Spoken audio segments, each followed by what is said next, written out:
powered by the electric horses, GOT, should give tax incentives to encourage e-vehicles. www.thehindu.com Electric horses, GOT, should give tax incentives to encourage e-vehicles today, 12:06 am. After a century of spectacular growth powered by the internal combustion engine, the automobile industry is taking a serious look at moving away from fossil fuels, with cars, bikes and commercial vehicles powered by electricity. This quest for electromobility has surged ahead with Volvo, the Sweden-based manufacturer owned by China's Geely, announcing a shift to all-electric or hybrid models from 2019. At the heart of the discussion is the affordability of e-vehicles (EVs) and the range they can cover on a single battery charge, if they are to become an attractive replacement for conventional motors. There is also the question of the sustainability of making millions of batteries that must be recycled. Progress is being made on some of these metrics, as a result of which the sales of all plug-in vehicles rose 40% at 191,700 units worldwide in the first quarter of 2017 over the same quarter in 2016. And the International Energy Agency says in its Global EV Outlook Report 2017 that the year-on-year growth was 60%. But in perspective, electric vehicles today make up only 0.2% of all light-duty vehicles in the world.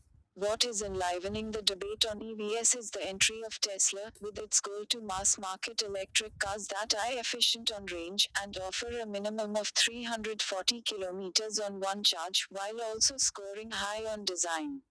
As the single biggest component in making electromobility mainstream, attention is focused on battery technology. If Tesla's assessment is correct, the technological limits of this power source are being pushed constantly, less material is being used to produce higher energy density, and at lower cost.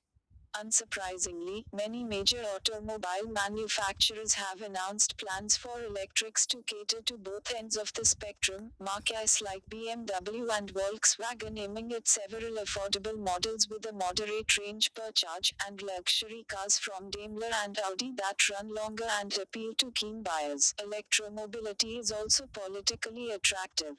France, which floated a global tender at the 2015 Paris Climate Conference for a mass-market car that costs under €7,000, announced recently that it will end the sale of petrol and diesel cars by 2040. India, which committed to reducing the intensity of carbon emissions under the climate agreement, could give electromobility a boost through its policy on EVs to be declared by December. Making electric two-wheelers and public transport buses attractive through tax incentives is certainly feasible, since these can be charged more easily and used for short trips within cities. The wider challenge today is to find the natural resources such as lithium, cobalt and nickel to make millions of batteries and recycle them later, besides putting up charging infrastructure across entire countries. The solutions are currently expensive. By contrast, the dilemma underscores the elegance of low-cost non-motorized options for cities, such as bicycles and walking. Comments. Visit website.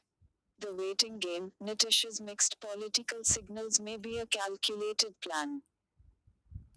www.thehindu.com The Waiting Game, Nitish's mixed political signals may be a calculated plan today, 12:02 am. Ever since the Mahagathbandhan, Grand Alliance, of the Janata Dal, United, the Rashtriya Janata Dal and the Congress defeated an ascendant Bharatiya Janata Party in the Bihar elections of 2015, the belief has been that the opposition's efforts to regroup at the national level will coalesce around these parties. So, when Bihar Chief Minister Nitish Kumar broke ranks and committed the JDU's support to the BJP's presidential nominee, Ram Nath Kovind, it came as a setback for the entire opposition. Mr. Kovind was the governor of Bihar till June, and Mr. Kumar called the support a one-off move on account of goodwill for him. Nonetheless, he went on to castigate the Congress for being unable to come up with a coherent alternative to that of the BJP's agenda, saying saying a reactive narrative would not enable opposition unity. Mr. Kumar's concerns are not without merit. The Congress put forth the candidature of Meera Kumar clearly as a reactive measure to counter the BJP's nomination of a Dalit candidate.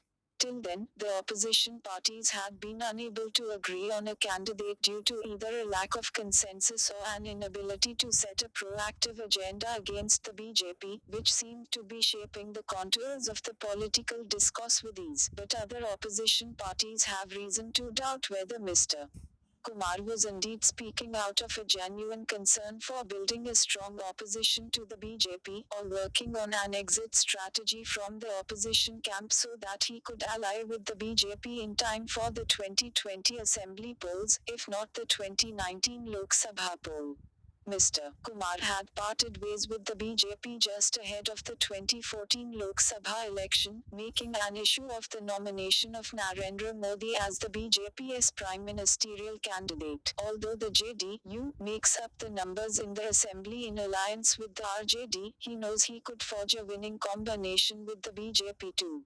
This is especially so in the context of the family of RJD chief Lalu Prasad, who is himself out on bail in a corruption case, coming under intense pressure from the Central Bureau of Investigation in recent weeks for alleged irregularities. Mr. Kumar had built his initial support base on an anti-corruption platform directed primarily at Mr. Prasad, and a break in ties with the RJD would perhaps not be as much of a surprise as his decision to ally with that party was. By creating this political flutter, Mr. Kumar could also be seeking to increase his own relevance within the opposition to make a bid for the leadership position. He is perceived to be among the possible challenges to Mr. Modi in 2019, and he may be looking to increase his own stock at the expense of the Congress's. The conflicting signals coming from Mr. Kumar therefore may not reflect any confusion. Instead, these could very well be the result of a calculating mind playing the waiting game.